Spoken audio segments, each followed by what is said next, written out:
everyone. So in today's video, we are going to be talking about dupes. Yes, dupes. If you have not followed my channel for a while, then you might not know this, but I have a little bit of a complicated relationship with dupes. I actually started my entire Save or Splurge series here on my channel as an alternative video to the typical dupes video. To put it simply, I often think that dupes advertise false expectations, among other things. And that among other things part is what we're talking about today. We're going to be talking about what does dupe mean, why do we dupe, the downside of duping, and some of the solutions, possible solutions that I see, all while going ahead and doing my makeup. So I hope that you guys do enjoy, and make sure to subscribe if you like me and like this content. Alrighty guys, so let's first start with, what does dupe mean? Now there's the typical definition. If you look up online, it essentially means to make a copy of something, a verb, like to duplicate something, copy something. Ironically, it also means to be tricked by something. We'll get back to that later. But my own kind of read on the definition of dupe in the beauty community is typically an affordable product that is so close to a higher end product that they are pretty much the same thing, that they can essentially be used in place of each other. Dupe is pretty much short for duplicate, but it doesn't exactly mean duplicate, does it? I think part of what makes this dupe situation a little bit hairy is the fact that it kind of doesn't mean anything. And believe me, we'll talk more about that too. It's probably worth getting out there that true duplicate products within the beauty industry, they're rare, guys. Occasionally there will be a company like, one of the big ones like L'Oreal that will release two products that are very, very similar under two of their brands. To me, that makes sense. They want to get as much business as possible, and if they already know that folks are going to be trying to dupe the product, why not be there to, provide that product? It also might be worth noting that just because a product has the same ingredients doesn't necessarily mean that they are of the same quality. Think about it. You go into Target and there are multiple different brands all selling their 100% cotton sheets, but they ain't all Egyptian cotton here, people. All of this is to say that me personally, I have not tried many true dupes. Same formula, same color, same texture. However, I have tried some alternative products that are so good, I like them more than the product they're trying to dupe. But let's dig in a little deeper, shall we? So shall we dig a little bit deeper? Let's talk about why we dupe. And this seems, very cut and dry, but I think there's more that goes into it than maybe you would think. A newer reason I'm seeing folks dupe is because of accessibility. And I recently started a series here on my channel called Do You Actually Need X? So I talked, for example, about Clinique Black Honey. When that product went viral, people that had been buying it for years couldn't go into their favorite store and pick it up anymore. For me, part of that video was an answer to them saying, I'm going to test all of the internet's typical dupes, and I'm going to share with you guys my thoughts on all of the formulas and the ones that I had a good experience with. And ultimately, it's so that you guys can kind of make the decision for yourself, what product's really going to work the best for you?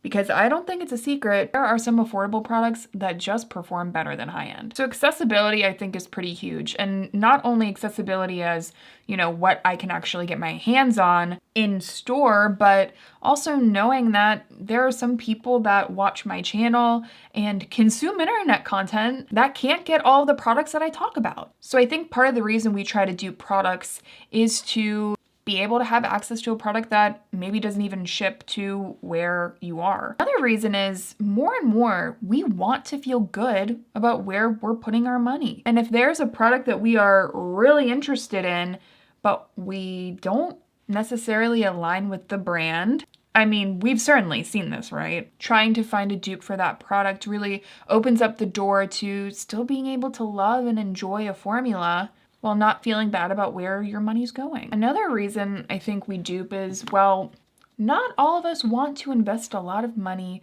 into a particular product. Let's say, for example, you think it might be fun to play around with green. You know, I am obviously no stranger to that, but you're just not sure if it's going to flatter you. Dupe products open up this door for you to try a product you're just not sure about without having to invest a lot of your money and expendable income into that product. And I gotta tell you, that's a pretty good reason. But something that I've said, but I think that's a good reason, and I also think that there are still some of us out there that are willing to spend a little bit of extra money on a product that's really, truly going to work for us. I mean, think about it. If there's a $25 lipstick that you want, you could spend the $25 and get the lipstick that you're really eyeing, or you could potentially spend $25 just trying to find that exact Pillow Talk dupe shade at the drugstore. But I think really the main reason we dupe, and kind of the unifying factor I see in duping, because by the way, I think that the intentions of most duping are like very good. It just comes from the desire to have good quality, affordable makeup. And we know brands can do it, and sometimes they don't. Is it such an insensible thing to want a good quality, affordable product? Clearly my answer is no. But with that, we gotta talk about the downsides of duping, because I do think that there are some. Also, I gotta figure out what I wanna do with my blush today. So let's talk about the downsides of duping. One, I think this is a big one, and this is initially what turned me off from dupes and what really led me on my channel to doing overall comparison videos and videos based on possible alternative products rather than calling them dupes necessarily, is the idea of false expectations. We've already talked about it. I think that dupe, as we kind of categorize it now, doesn't necessarily exist. But there's the other thing. Dupe doesn't really mean anything anymore. It's so subjective, and it's just kind of becoming even more and more subjective by the day. I don't know if you guys have even seen the TikToks of like the different people going into Costco and they're like, oh my God, Lululemon dupe. Oh my God, Stanley mug dupe. And they're just leggings and they're just like a metal aluminum mug. Not every rose lipstick is a Charlotte Tilbury Pillow Talk dupe. So what I'm saying is I think it's been so overused that it's kind of becoming nothing. And not only that, dupe tends to get views. And we know that. And there's really nothing wrong with that. Because like I said, there's nothing wrong with wanting a dupe. But the more people that kind of throw around the phrase, I feel like the worse we're left off. And now for a little personal story. I remember back in the day, I was super, super interested in the Anastasia Brow Wiz. But listen, I was barely using eyebrow pencils. And $20 for an eyebrow pencil, there was just no way I was gonna pay that. On a college budget, absolutely not. So I remember going into Ulta and looking at the NYX Micro Brow Pencil. And I actually asked one of the sales associates, I said, hey, is this a dupe for the Anastasia Brow Wiz? And she looked at me and she was like, absolutely not. And I gotta tell you, there was a part of me that wanted to buy it even more because I wanted to prove that there were amazing, good quality products that were affordable. Whether it's actually dupe is neither here nor there, but when you hear that you are paying nearly double for the same product and the effort of saving money, well, why wouldn't you want to believe that? But what I also started to find is that when you really, really like to compare formulas and the way they wear, their colors, if you are really interested and detail-oriented with makeup, there's a good chance that you will be consistently disappointed by dupes. And I am sure that a lot of you guys know exactly what I mean. It got pretty exhausting for me shopping on a budget, trying to find products that were so similar to these high-end products, when in reality, they just had a similar package. And that brings me to my next issue that I have with dupes, which is the constant pumping out of dupes really leaves not a lot of room for innovation. Like I was saying before, there are plenty of dupe products that are affordable that I end up liking more than the high-end products. And I just have to wonder if some of these brands put their time and energy into formulating absolutely new innovative products, we might be more likely to consistently go back and purchase more drugstore makeup. And that's definitely coming from, my personal perspective. I really like unique products and I really like innovation and I love brands that, push those boundaries. And at the end of the day, those are the products that end up being duped, aren't they? Which is maybe when we should get into a little bit of the ethics of dupes.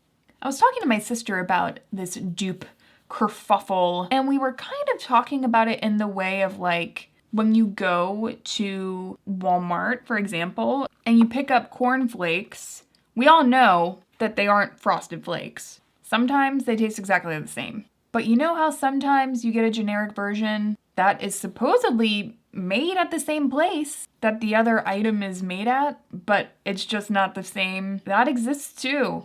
We'll get into this in a second, but I think that using the word dupe kind of stops a conversation and leads to a lot less nuance. But yeah, so we see a lot of companies coming out with, generic versions or dupes of other products all the time.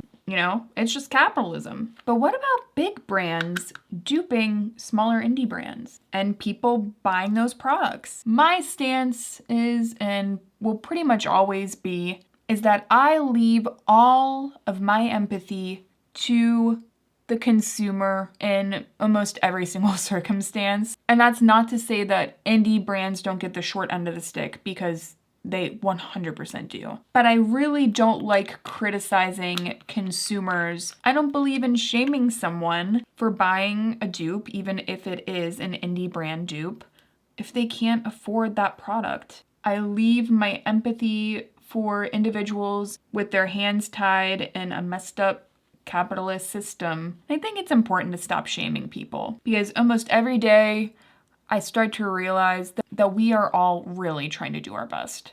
But that's not to say that when a big brand dupes an indie brand, that isn't a little bit messed up. And I'm not going to sit here and say that it's not, because I also think that it is. But I don't think that shaming the consumer is the right thing to do here. So let's talk about why I try to find my own alternatives, or if you want to say the word. I like to come out with reviews that talk about these popular dupes, because I think that there is a really big culture, especially on TikTok, but YouTube, it's definitely on YouTube too. There's a big culture around dupes that are just pretty misleading. Part of it is I really just don't like the language surrounding dupes. And this might seem kind of petty to some people.